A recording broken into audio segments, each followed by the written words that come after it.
Welcome back. तो आज हम लोग पार्ट 3 के साथ आए हैं डैशबोर्ड वार्निंग लाइट्स लेके।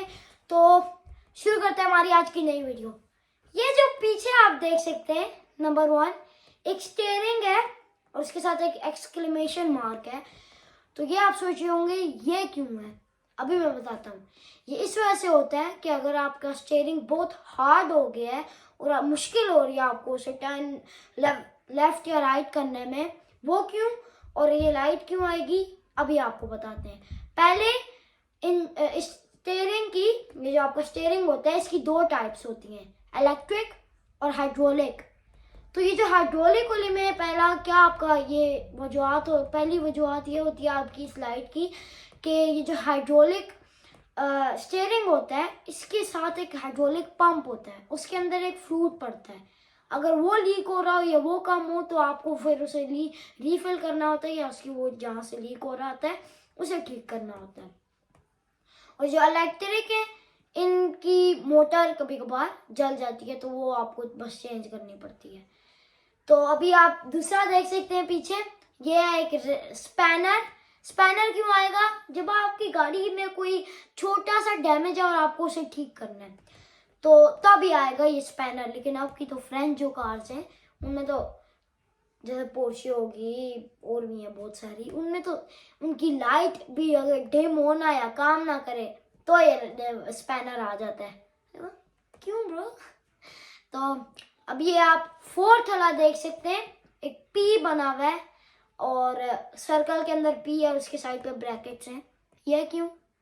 आप सोचे होंगे क्यों, कि अगर आपकी पार्किंग आपने सही से नहीं की, नहीं। अगर आप पार्किंग लगाना भूल गए, नहीं। ये तब होता है जब आपकी हैंड ब्रेक सही से ना लगी हो, क्योंकि हैंड ब्रेक पीछे के 2 टायर जो होते हैं सिर्फ उन्हें कंट्रोल करती है और अगर वो ना कंट्रोल हो तो गाड़ी पीछे भी जा सकती है। तो कभी कभार इसी वजह से आती है ये हमारी पी वाली लाइट, ये जो आप पीछे देख सकते हैं। तो इसका मतलब है आपकी हैंड ब्रेक में कोई मसला है। और लेकिन जब आप गए कभी किसी लोकल गैरेज में इसे चेक करवाने, तो अगर वो उन्होंने फोर्स किया है उस जो होता है इनके पीछे जो ब्रेक पैड, उनके पीछे होता है ब्रेक पैड्स के पीछे ब्रेक कैलिपर्स। तो अगर कोई जो मैकेनिक हो सकते हैं अगर वो उन्हें फोर्स करके उनकी मोटर को अंदर डालते हैं, फोर्स करते हैं, तो ये मसला आ सकता है। वैसे वो एक टैबलेट से होता है, उस पर आप लिखते हैं कि ये आप कर दें तो वो आपको बता देता है। लेकिन अगर आप फोर्स करेंगे तो ये ज़रूर ख़राब होगा। तो ये एक बात थी। और कभी कभार क्या होता है, 2 टाइप्स होती हैं इनकी, एक इलेक्ट्रिक होती है और एक दूसरी होती है जो मतलब मैनुअल सी होती है, इसे आप ऐसे पीछे कर लेते हैं। तो इलेक्ट्रिक में उसकी भी मोटर ही जलती है, ये जो आपने क्लिप्स हैं इनके पीछे वाली मोटर जल जाती है। तो अब चलते हैं 4th की तरफ, ये आप पीछे देख सकते हैं ये 2 हैं। अब आप सोचे होंगे 2 क्यों है, मैंने तो कहा था 4 दिखाएंगे आपको। तो अभी आपको मैं बताता हूँ।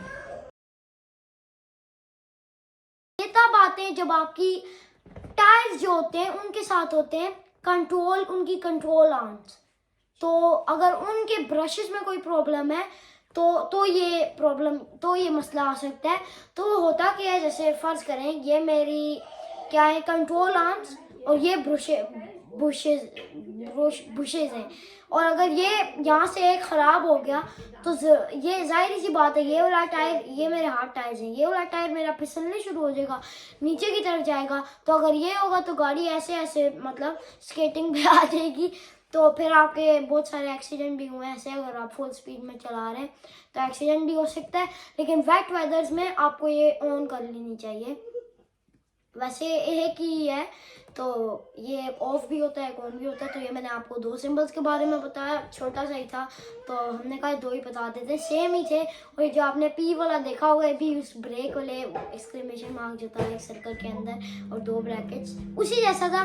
तो अब आपको अगली वीडियो में बोलेंगे, तब तक बाय बाय।